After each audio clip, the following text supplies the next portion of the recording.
Fala galera, vou passar aí para vocês agora mais um ataque aí de finalização com a guarda laçada, hein?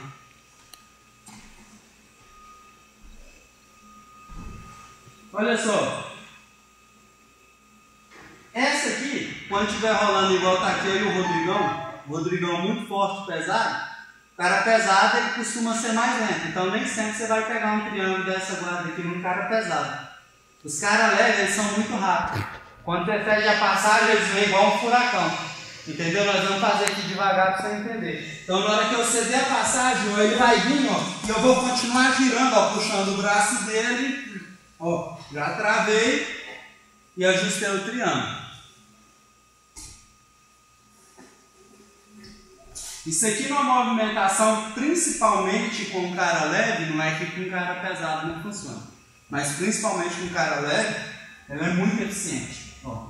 Então, como ele vai vir na bruta para me passar, eu vou só acompanhar o movimento contrário ao dele e vou parar no triângulo. Ele vem, ó. Aí eu abro a perna, ó.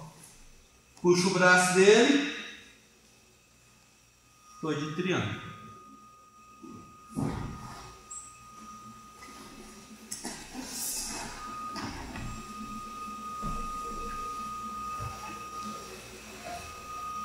Então não precisa você ficar preocupado, mas e se o cara pesar em mim e tal, ó, vem lá, Rodrigão. Ó, e se ele pesar aqui em mim? Não tem problema, gente, eu tô com a guarda laçada aqui, ó. Essa perna que laçou o braço dele, eu vou sempre, de boa, cara. Eu vou sempre conseguir levantar aqui, ó, pra tirar ele de cima de mim, ó.